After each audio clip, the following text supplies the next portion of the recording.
마태복음 강의 이건 세 번째 시간입니다. 마태복음 19장 1절로 15절 말씀, 천국은 이런 사람의 것입니다 라는 제목으로 함께 살펴보도록 하겠습니다. 마태복음 19장 1절로 15절 말씀입니다. 말씀이 좀 기니까 제가 쭉 읽고 이제 마지막 한 부분만 함께 읽도록 하겠습니다. 예수께서 이 말씀을 마치시고 갈릴리를 떠나 요단강 건너 유대 지경에 이르시니 큰 무리가 따르거늘 예수께서 거기서 그들의 병을 고치시더라. 바리새인들이 예수께 나와 그를 시험하여 이르되 사람이 어떤 이유가 있으면 그 아내를 버리는 것이 옳으니까. 예수께서 대답하여 이르시되 사람을 지으시니가 본래 그들을 남자와 여자로 지으시고 말씀하시기를 그러므로 사람이 그 부모를 떠나서 아내에게 합하여 그 둘이 한 몸이 될지니라 하신 것을 읽지 못하였느냐. 그런즉 이제 둘이 아니오 한 몸이니 그러므로 하나님이 짝지어 주신 것을 사람이 나누지 못할지니라 하시니 여짜오되 그러면 어찌하여 모세는 이혼 증서를 주어서 버리라 명하였나이까. 예수께서 이르시되 모세가 너희 마음의 완악함 때문에 아내 버림을 허락하였거니와 본래는 그렇지 아니하니라. 내가 너희에게 말하노니 누구든지 음행한 이후에 아내를 버리고 다른 데 장가드는 자는 간음함이니라. 제자들이 이르되 만일 사람이 아내에게 이같이 할진대 장가들지 않는 것이 좋겠나이다. 예수께서 이르시되 사람마다 이 말을 받지 못하고 오직 타고난 자라야 할지니라. 어머니의 태로부터 고자된 자도 있고 사람이 만든 고자도 있고 천국을 위하여 스스로 된 고자도 있도다. 이 말을 받을 만한 자는 받을지어다. 그때 사람들이 예수께 안수하고 기도해 주심을 바라고 어린아이들을 데리고 오매 제자들이 꾸짖거늘 예수께서 이르시되 어린아이들을 용납하고 내게 오는 것을 금하지 말라. 천국이 이런 사람의 것이니라 하시고 그들에게 안수하시고 거기를 떠나시니라. 함께 14절 말씀 함께 읽도록 하겠습니다. 시작. 예수께서 이르시되 어린아이들을 용납하고 내게 오는 것을 금하지 말라. 천국이 이런 사람의 것이니라 하시고. 네, 감사합니다.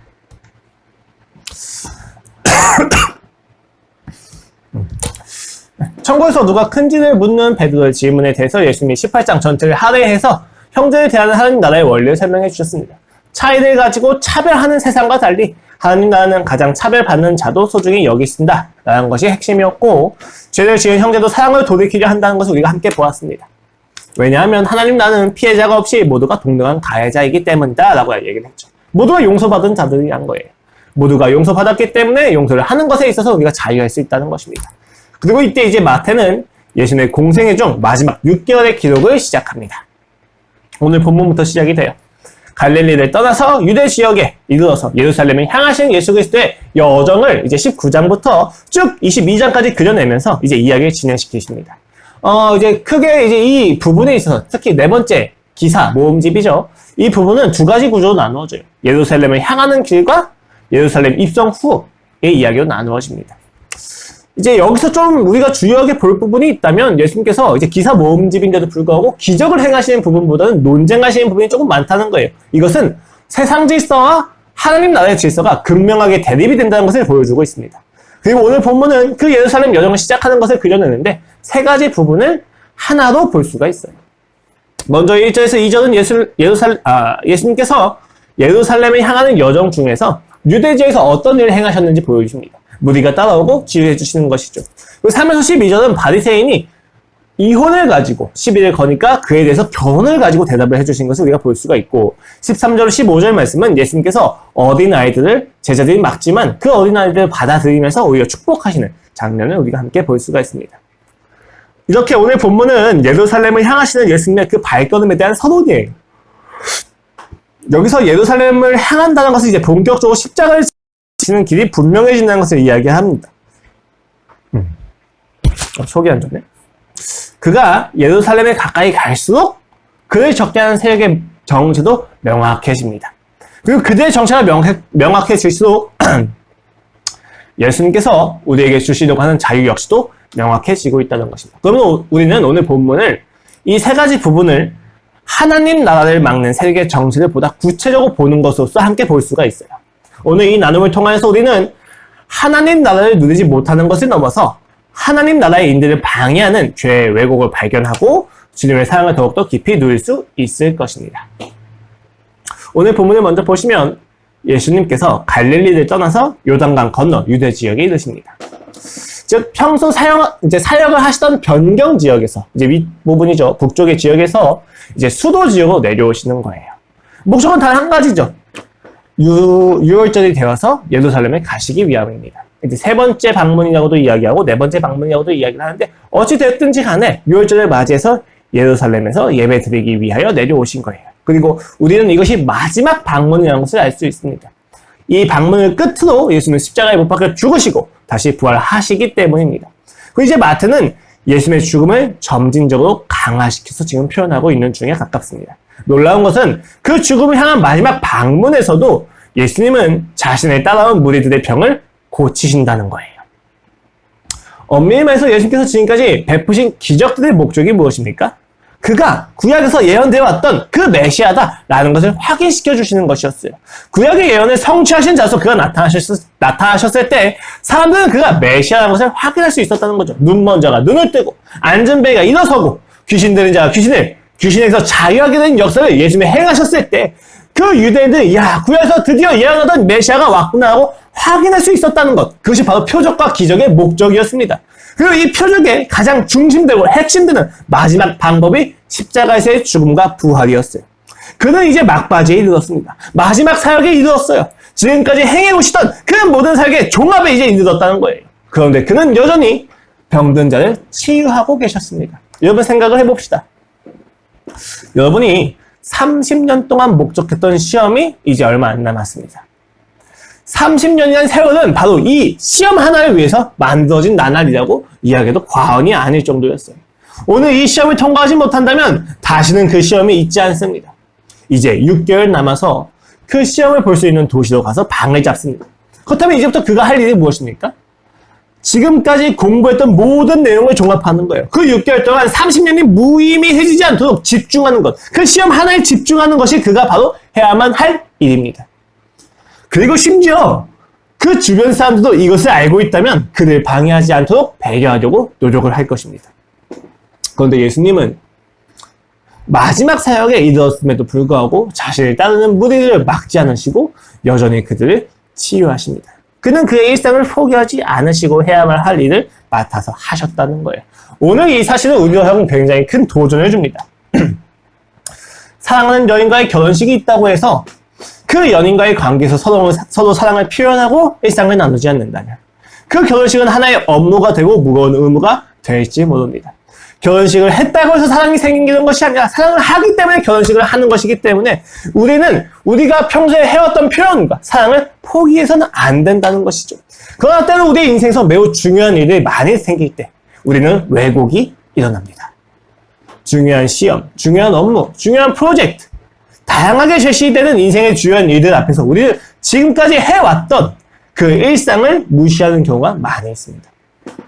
물론 그 중요한 일들의 우선순위와 중요도를 무시할 생각은 전혀 아닙니다. 그러나 때로는 우리가 이 일을 하는 목적이 이 일상에 있었다는 것을 우리가 때때로 간과한다는 것이 문제입니다.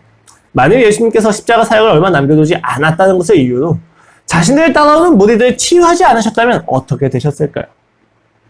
당장 1차적으로는 바리새인과 서기관, 유대인의 기득권자들은 그렇게 큰 위협을 받지 않았을 수도 있어요. 그래서 그는 십자가에 지지 못했을 수도 있을 것이겠죠. 또 동시에 그가 부활하신 영광을 우리가 마주했었을 때 우리는 우리의 죄를 덜 볼 수도 있었을 거예요.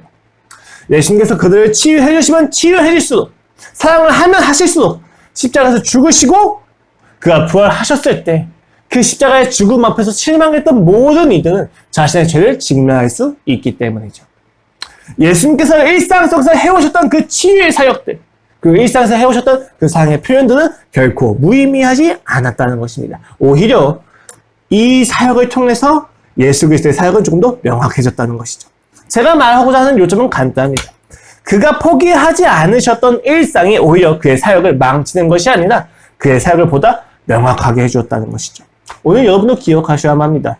여러분에게 주어진 일상은 여러분을 반드시 마땅히 해야만 하는 중요한 일에 있어서 사소하지 않고 방해하지 않는다는 것입니다. 우리는 때때로 우리 인생에 굉장히 중요한 이벤트가 나타났을 때 우리의 일상을 버리고 여기에 집중하려고 하는 모습을 보여줍니다. 그러나 우리는 우리의 일상을 포기하지 말아야만 합니다. 제가 지금 학교에서 공부하는데 시험 날짜가 되면 밤을 새서 공부하는 습관이 지금 생겼어요. 원래 밤을 새서 공부 잘 안 하는데 그러다 보니까 제가 일상 속에서 해야만 하는 업무와 의무 그리고 일상 속에서 해야만 하는 책임들을 간과할 때가 있어요. 어떤 책임이 있습니까? 밥을 꼬박꼬박 챙겨 먹고, 운동을 잠깐이라도 하고, 아이를 돌보고, 유진이와 사랑을 나누는 그런 일들을 잠깐 간과할 때가 있어요. 문제가 된다는 거죠. 왜요? 제가 이곳에서 시험을 보는 목적이 무엇입니까?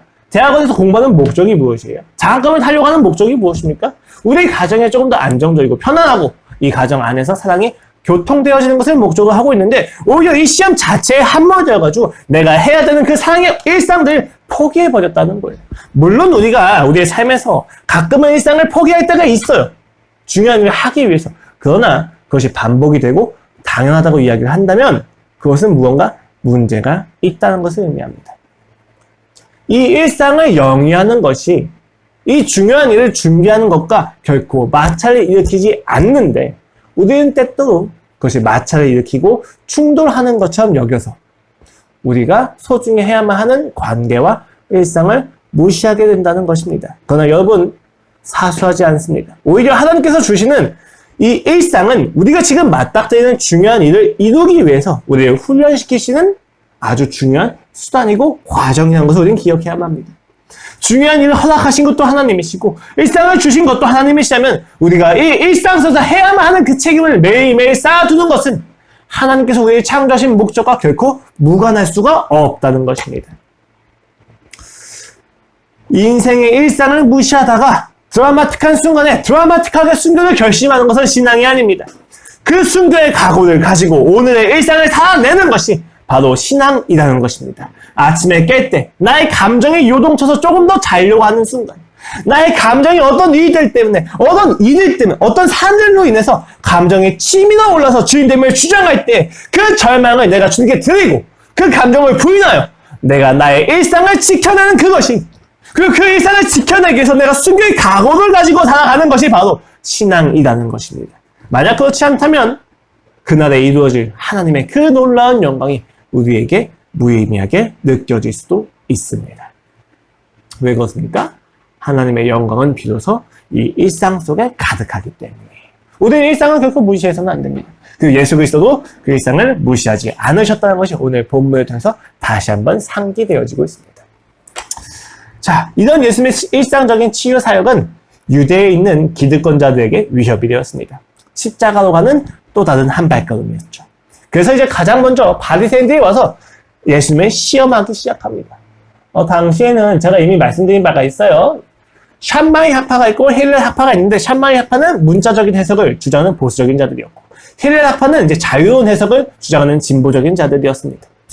이제 그런 부분에서 이혼에 대해서 신명기 24장이 이야기하는 것을 이들이 해석하는 것에 있어서 논쟁이 붙었어요. 왜요? 신명기 24장을 보면 수치되는 일이 있다면 이혼 주소를 주겠다라고 모세가 이야기를 해요. 이제 여기서 수치되는 일에 대해서 샴마이 학파는 성행위, 성관계, 불륜 이런 것들에 집중을 하고 힐렐 학파는 남자가 느끼기에 수치될 만한 일들이라고 하면 다 이혼의 사유가 된다고 이야기합니다. 심지어 이제 부엌에서 요리를 잘 못하거나 불을 잘 떼지 못하는 것도 이혼 사유가 되던 것이 당시의 해석이었습니다. 이제 이것을 예수님께 질문하는 거예요. 예수님이 샴마이 학파에 가깝게 질문을 하든 힐렐 학파에 가깝게 질문하던 시간에 바리새인은 꼬투리를 잡을 준비가 이미 되어 있었어요. 어떤 해석을 하시든지 간에 반대 입장에서 예수님을 얽어매려고 했던 시도인 거죠. 그래서 이런 질문들과 이런 반박을 통해서 예수님의 무리들이 예수님의 그 취약점과 약점을 깨닫고 떠나게 하는 것이 그들의 목적이었다는 것입니다. 그런데 예수님의 대답은 충격적이었어요. 4절 이하의 말씀입니다. 예수께서 대답하여 이르실 때 사람을 지으시니가 본래 그들을 남자와 여자로 지으시고 말씀하시기를 그러므로 사람이 그 부모를 떠나서 아내에게 합하여 그들이 한 몸이 될지니라 하신 것을 읽지 못하였느냐.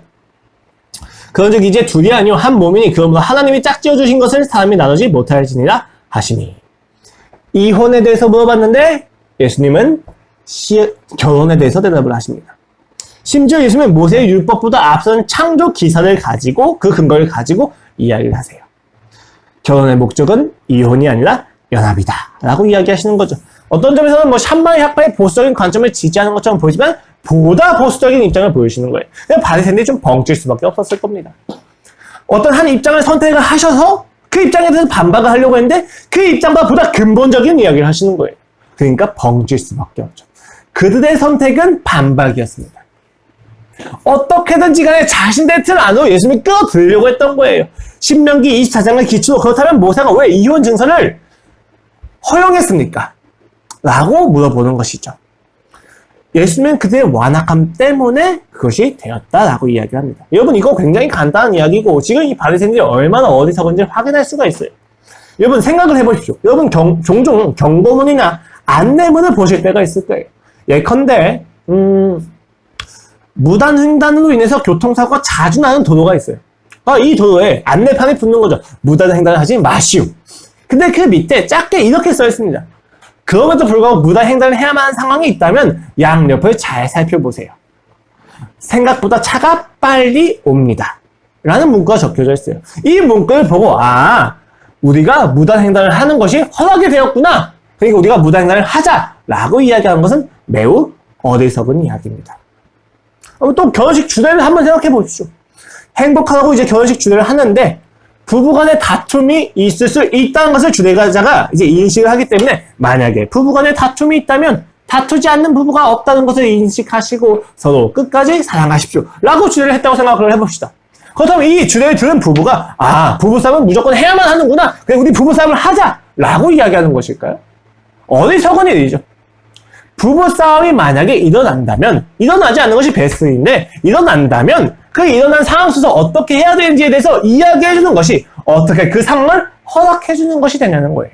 지금 바리새인들이 어리석게도 오해하고 있는 부분이 바로 그것입니다. 모세는 이스라엘 백성의 완악함 때문에 이혼을 하려고 한다면 너희가 최소한 음행 정도의 사실이 발견되어야만 가능하다. 이 이야기는 너희가 음행했다면 무조건 이혼해라. 이 이야기가 아니에요.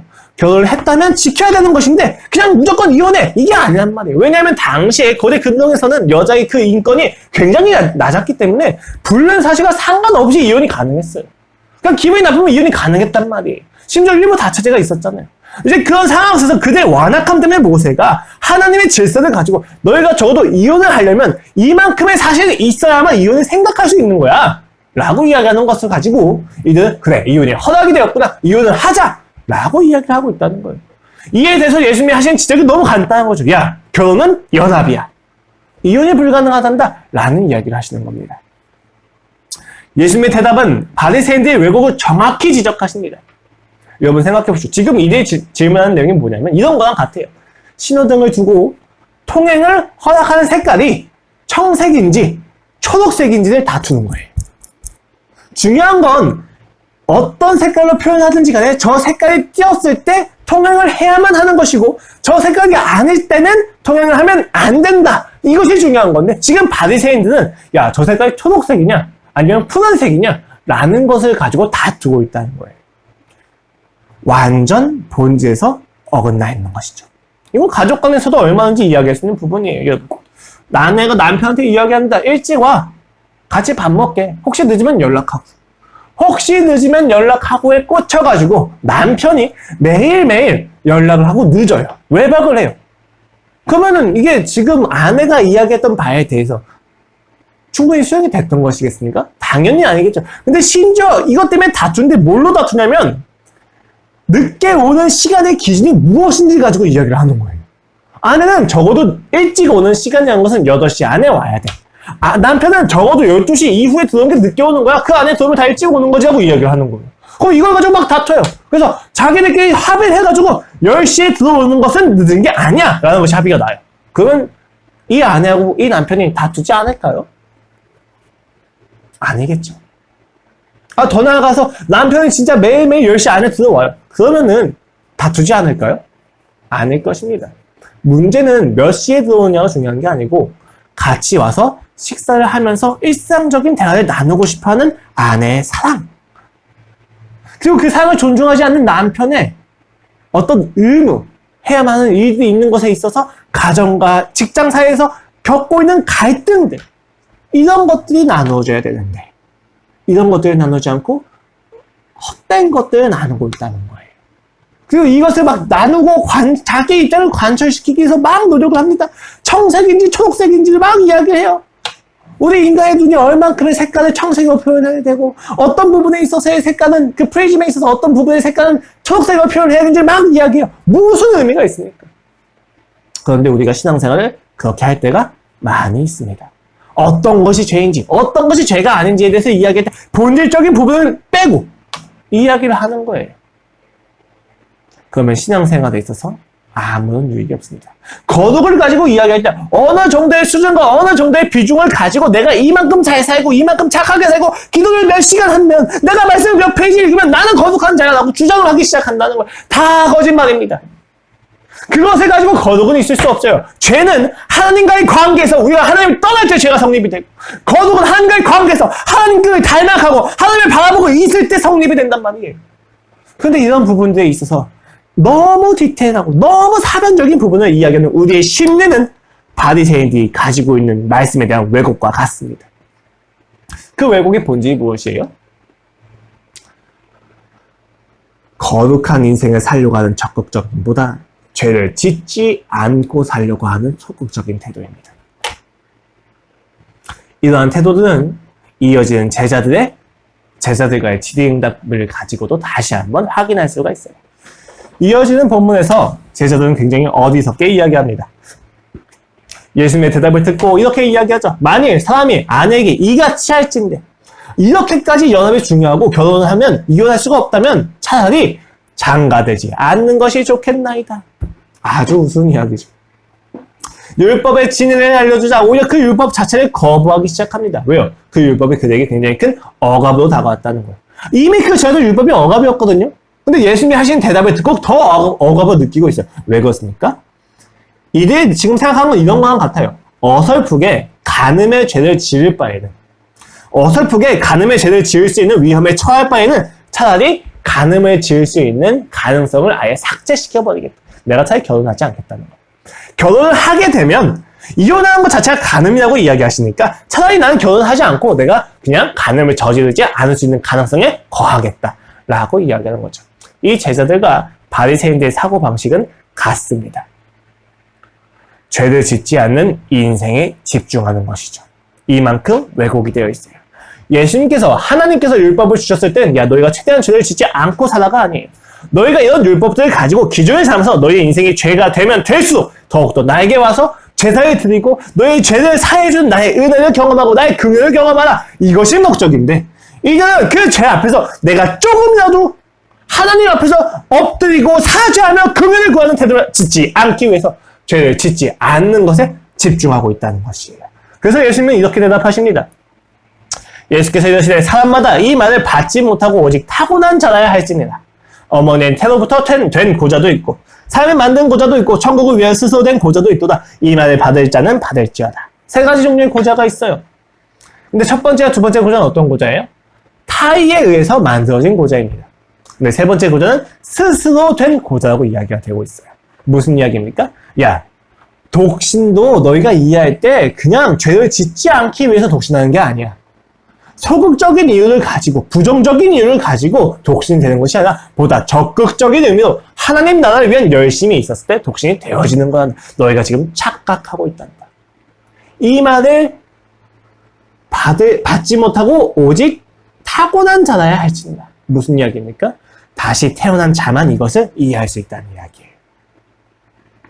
중생, 그러니까 이것이 지금 어떤 소수만 고자가 될 수 있다 이런 이야기를 하시는 게 아니란 말이에요. 너희가 원래 잘못 이해하고 있어. 너희는 지금 죄를 짓지 않는 인생 속에서 살아가고 있어. 죄를 짓지 않으려고 하는 노력 속에서 살아가고 있어. 그러나 너희가 해야만 하는 인식은 무엇이냐? 죄를 짓더라도 하나님께 나아가는 인생이란다. 너희가 중생했다면 그 질서를 이해하고 있다면 이것을 이해할 거란다. 라고 이야기하시는 거예요. 죄를 짓지 않기 위한 독신보다 하나님의 나라를 위해서 살아가는 인생 속에서 자연스럽게 결과적으로 독신을 살아가는 것이 괜찮다는 것입니다. 신앙은 매우 적극적입니다. 덜 오염되고 덜 더러워지고 덜 비참해지며 덜 실패하는 인생이 신앙이 아니에요. 더 실패하고 더 좌절하고 더 오염되고 더 비겁해지기도 하며 더 비참함에도 불구하고 예수 그리스도를 따르는 것에 포기할 수 없는 인생, 그 나의 인생을 붙잡아주는 인생, 그것이 바로 신앙이라는 것입니다. 제가 공부하는 목적은 하나님을 더 알고 사랑하기 위함입니다. 그런데 여러분, 제가 이 공부하는 과정에서 교만함을 피할 수가 있을까요? 제가 요새 정말 처절하게 깨닫는 것은 공부를 하면 할수록 교만해진다는 거예요. 발표를 하나 하고 토론을 하면 사람들이 와서 발표가 맞추면 교수님들이 칭찬을 하시고 그 칭찬을 듣고 사람들이 와서 번호를 물어보고 인사를 하고 하는 가운데서 내가 가지고 있던 결핍들이 막 충족되는 것을 느끼면 저는 자연스럽게 교만해져. 제가 이번 주에 그걸 정말 처절하게 깨달았어요. 제가 발표를 조금 잘해서 칭찬을 받으니까 우쭐해져가지고 그동안 답답하게 여기던 수업의 맥락을 끊으면서 자기가 되게 똑똑하다고 여기던 어떤 학생에게 대해서 굉장히 정죄하는 말투로 토론을 하게 되었단 말이에요. 그거 끝나고 나서 생각을 해봤어요. 내가 무엇을 위해서 이렇게까지 감정적으로 이야기했지? 사실은 그냥 맞아요. 그럴 수도 있죠. 근데 이런 부분도 생각할 수 있을 것 같아요. 우리 한번 이렇게 생각을 해봅시다. 이렇게 이야기하면 되는 것을 가지고 아니라니까요. 그렇게 생각하시면 오해가 있어요. 지금 역사에 대해서 하나도 이해를 못하신 거예요. 라고 막 지적을 하면서 정죄했다는 거예요. 이해가 안 되는 거예요. 왜 내가 갑자기 이렇게 교만해졌지? 내가 발표 끝난 후에 우쭐해져가지고 그간에 가지고 있던 답답함을 그냥 표현해버렸구나. 공부를 하면 할수록 발표를 잘하려고 하면 할수록 교만해진 나를 보면서 제가 해야 될 태도는 무엇입니까? 공부를 그만하자. 대학원을 그만두자. 이걸까요? 아니죠. 공부는 더 해야죠. 더 발표 준비 열심히 해야죠. 그것 나타나는 그 죄 앞에서, 드러나는 나의 죄 앞에서 겸손하게 하나님께 나아가는 것이 제가 해야만 하는 일입니다. 왜 그렇습니까? 공부를 하지 않는다고 해서 교만이 사라지는 것이 아니기 때문에.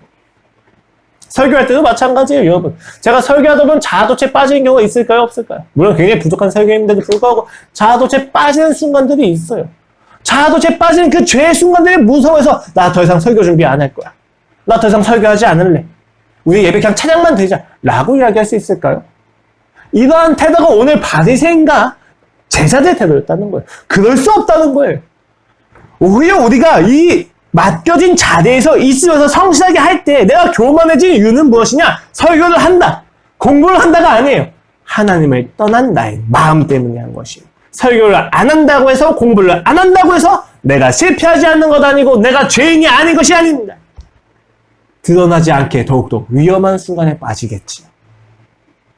실패하지 않으면 알 수 없는 것이 있어서 우리는 오히려 실패하지 않은 순간이 더 위험할 때가 있다는 것입니다. 우리가 해야 될 것은 그럼에도 불구하고 나아가는 것입니다.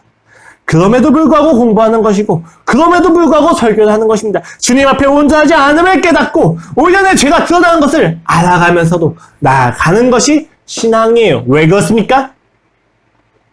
세상은 스스로 구원을 해야만 하는 입장이지만 우리는 이미 주 예수 그리스도 안에서 구원을 받은 자이기 때문입니다.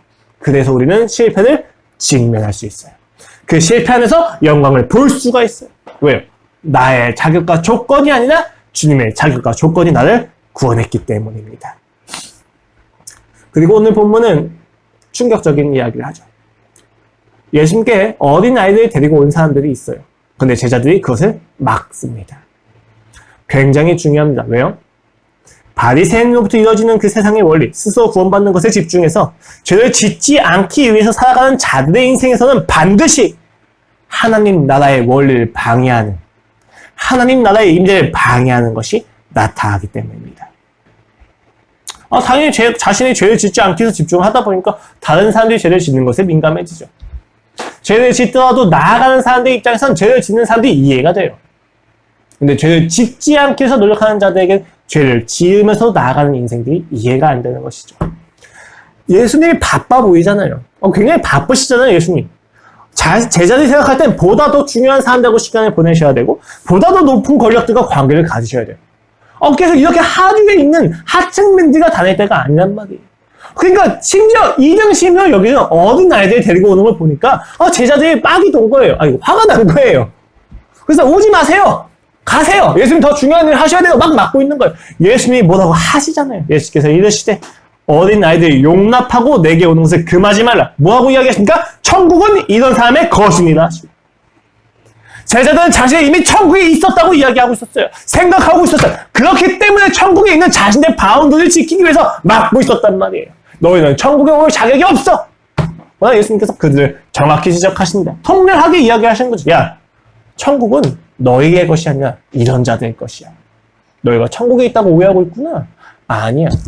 야, 하나님의 나라는 그렇게 작지도 않을 뿐더러 너희를 위한 것이 아니거든. 오히려 천국은 이런 사람 될 것이야. 제자들의 충격을 먹어야 되는 거예요. 지금 제자들이 하고 있는 것이 무엇입니까? 자기들 만드는 세상을 가지고 하나님의 나라를 제한시켜버리는 거예요. 그렇다면 여기서 이야기하는 어린 아이가 나타내는 바가 무엇이냐? 순진하다는 아니에요, 여러분. 제가 순진한 것은 어린아이의 특성이 아니라고 이야기했어요. 오히려 오늘 보면서 이야기되어지는 어린아이는 수동적인 자들입니다. 사람들이 데리고 온 자들. 아마 부모들이었겠죠. 부모가 데려왔으면 그냥 부모가 데려온 곳에 있는 자들. 그것이 어린아이예요. 이등심이 낮은 자들. 자신의 자격과 조건을 가지고 예수님께 나오지 않는 자들. 부모의 자격과 조건도 아니죠. 그냥 부모가 가지고 왔기에, 데리고 왔기에 온 자들. 그것이 어린아이예요. 천국이 이런 자들의 것이라는 거예요. 굉장히 모순되는 것처럼 느껴지죠. 천국은 침노하는 자의 것이라면서요. 근데 지금은 왜 이렇게 수동적인 자의 것인 것처럼 이야기하십니까? 모순되지 않아요. 왜요? 지금 예수님께서 이야기하시는 것은 자격과 조건을 의지하지 않고 하나님의 나라를 원하는 자는 침노하는 자가 되시며 자격과 조건에 의존하지 않고 나오는 자들이 어린아이와 같다고 표현되어지기 때문에 우리가 이야기한 침노가 여러분 자격과 조건이었다면 누가 천국에 갈 수 있겠습니까? 아니에요. 천국을 침노한다는 표현은 여러분 우리가 가지고 있는 질서를 가지고 천국을 원하는 것이 아니라 자신이 제공할 수 없고 자신의 자격과 조건이 없음에도 불구하고 하나님 나라를 바라는 하나님 나라의 질서를 가지고 그 갈망을 가지는 자들을 침노한다고 이야기하기 때문에 모순되는 이야기가 아니란 말이에요. 나의 자격과 조건이 아니라 예수 그리스도의 자격과 조건을 가지고 나아가는 것. 그것이 어린아이와 같다고 표현하시는 거예요. 그러니까 제자들을 지금 지적하시는 거예요. 야, 너희는 하나님 나라를 누리지 못하는 것을 넘어서서 그 나라를 방해하는구나. 제자들이 나중에 마태가 이것을 기록하면서 얼마나 뼈저리게 느끼면서 자신의 죄를 느끼면서 울었을지 상상하지 못할 것입니다. 이렇게까지 나는 죄인이었었지. 그래 우리가 이렇게까지 하나님 나라를 방해했었지. 참으로 예수 그리스도를 이해하지 못했었구나 라는 것입니다. 여러분 굉장히 중요해요. 누리지 못하신다면 방해하게 되실 겁니다. 오늘날 한국교회 참된 신자가 몇 퍼센트 정도 될까? 굉장히 부정적인 이야기가 많아요. 판단할 수 없습니다. 그리고 그중에서 얼마나 천국 갈 수 있을지 판단할 수 없습니다. 그러나 확실한 것은 그 안에서 신앙을 바로하지 못하고 하나님의 사랑을 바르게 누리지 못하는 것으로 인해서 이 땅에 하나님 나라가 확산되고 이 땅에 하나님 나라가 영광받는 것을 방해하는 자들은 반드시 존재합니다. 역시도 마찬가지예요. 다른 사람의 이야기가 아닙니다. 우리는 이 사실을 기억하셔야만 해요.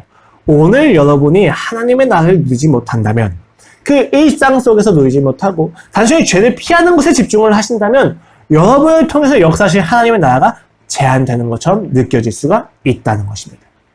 기억하십시오. 하나님의 사랑을 필사적으로 치열하게 누리셔야만 합니다. 오늘 바리새인과 제자들을 통하여 나타난 이들의 구체적인 적대감은 결국 예수님께서 예루살렘을 향하는 여정과 예루살렘에서의 일주일 속에서 보다 선명하게 나타나기 시작할 것입니다. 22장까지의 그 기사 속에서 굉장히 적나라하게 나타날 거예요. 어떤 세상이 자기 구원을 제가 얘기드렸죠. 자기 구원을 중심으로 하고 있는 그 편견이 어떻게 나타나는지가 정확히 보여질 겁니다. 굉장히 구체적으로 우리가 또 볼 수 있을 거예요. 자, 우리가 할 질문은 이런 것이죠. 우리는 어떻습니까? 우리는 얼마나 주님을 누리고 있습니까? 직장과 가정 그리고 나 자신에게 하나님의 나라가 임재하는 것을 얼마나 방해하고 있습니까?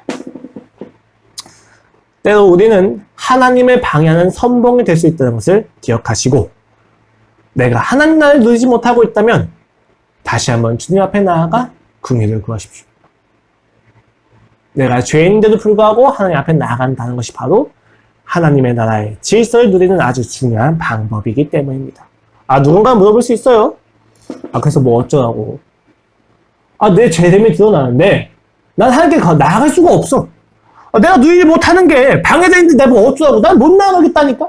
라고 이야기할 수가 있어요. 여러분 기억하시죠? 지금 무엇에 대한 서론입니까? 오늘 본문이 예루살렘에서 십자가를 향하신 본격적인 발걸음으로서의 서론이에요. 예수님의 십자가의 죽음과 부활이 우리도 하여금 그 죄됨에 드러난 그 죄됨의 아픔을 덮어준다는 것을 기억하셔야만 합니다. 오늘 본문 내용 자체가 우리에게 십자가가 필요한 이유를 잘 보여주고 있다는 것이죠. 여러분 어느 누가 하나님 앞에서 온전한 신앙과 사랑 그 믿음을 자랑할 수 있겠습니까? 모두가 선별적인 사랑이요 선별적인 믿음이면 부족한 믿음일 것입니다. 그런데도 불구하고 우리 왜 나아갑니까? 예수 그리스도의 십자가 부활의 사건이 우리의 부족함도 하나님께서 온전하게 받아주실 수 있는 근거가 되었다는 것을 믿기 때문이에요. 주여 내가 주님 앞에 떳떳하진 않지만 그에 내가 너무 절망스럽지만 주님의 아들 독생자 예수 그리스도께서 이 땅에 오셔 하신 사역을 내가 믿고 주님께 나아갑니다. 나의 이 모든 실패마저도 과정인 것을 믿고 주님께 나아갑니다. 주여 나를 용서하시고 다시 의롭게 봐주사 나로 살아갈 힘을 주시옵소서. 나를 만나 주시옵소서 라고 이야기하는 것이 그런 신앙의 담대함이 바로 신앙의 요체란 말입니다. 물론 이러한 태도를 방해하는 자들이 너무 많죠. 예를 들면은 죄를 시험했음에도 불구하고 직면하지 않고 사랑만 원하시는 자들이 있어요. 내가 죄를 지었는데 하나님께서 알아서 용서해 주시겠지라고 하고 그냥 죄를 더 짓는 자들이 있다는 말입니다. 우리 역시도 그 아픈 악수에서 벗어나지 못하고 내 죄를 인식하지 못하고 그냥 죄를 막 짓는 그 악수에 놓여질 때도 있어요.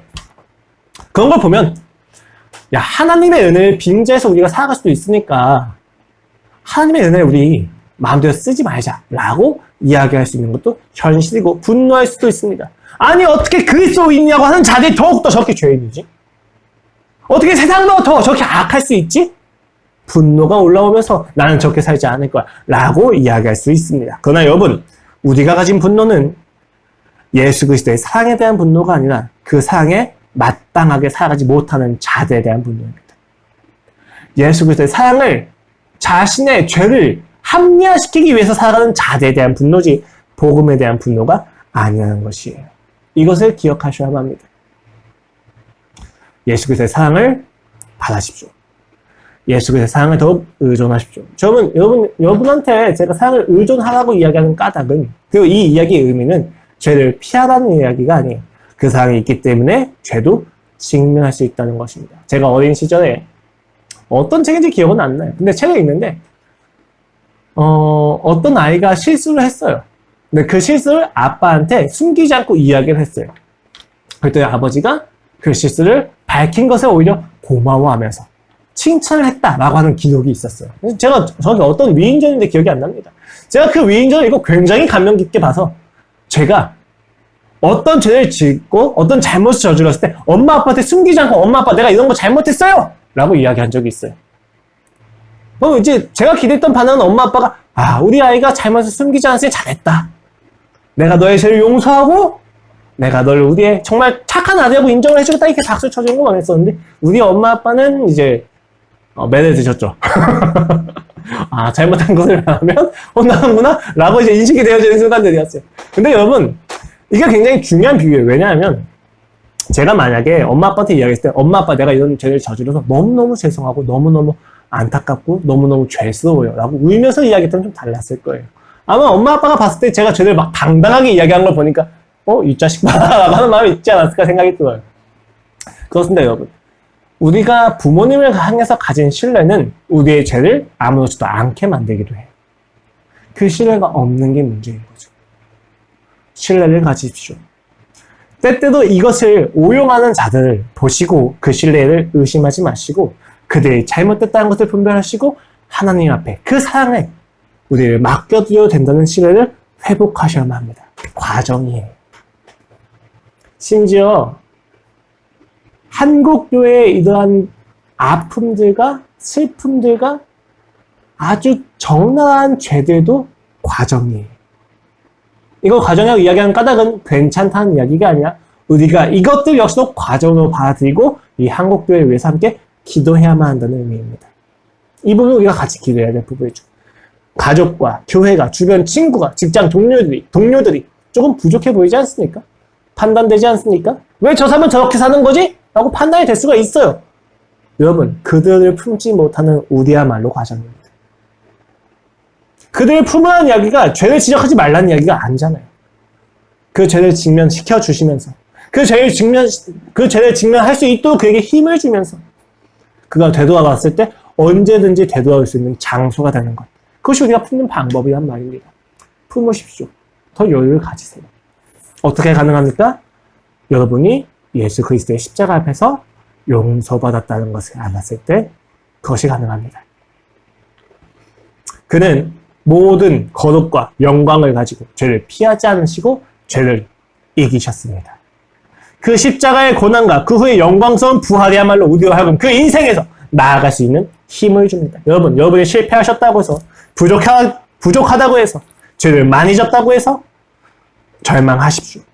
그러나 절망해서 끝나지 마십시오.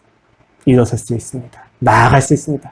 못 나아가시겠다면 함께 손을 잡고서도 우리가 나아갈 수 있습니다. 함께 기도하고 함께 예수 그리스도의 보혈을 의지하여 나아가는 새늘교회 지체 여러분이 되시기를 권면드리겠습니다. 우리 함께 기도하고 오늘 예배를 마치도록 하겠습니다. 주님, 죄 짓는 인생이고 실패하는 인생이고 절망하는 인생입니다. 그래서 타인의 죄와 실패와 부족도 용납하지 못하는 경우가 너무나도 많이 있습니다. 그러나 주님, 이제 우리를 붙드셔서 주님의 십자가가 주는 은혜를 다시 한번 감격하게 하소서. 그 안에서 우리는 기뻐 찬양할 수 있다는 것을 믿습니다. 주님의 사랑이 우리를 떠나지 않는 것을 믿습니다. 더 이상 주님, 나의 안에 있는 이 죄로 인하여 주님께서 허락하신 모든 일상과 그 중요한 일들의 성패를 왜곡하지 않게 하여 주시옵소서. 실패한다 하더라도 구원받은 자에게 나아갑니다. 그리하면 주님, 이 땅에서도 탁월해지는데 우리가 무엇을 반대하겠습니까? 주님께 나아가게 하여 주시옵소서. 죄에도 잘못에도 불구하고 나아가게 하여 주시옵소서. 그리하여 죄 짓는 자들과 잘못을 행하는 자들도 우리가 용납하게 하여 주시옵소서. 감사합니다, 주님. 예수 그리스도의 이름으로 기도드렸습니다. 아멘.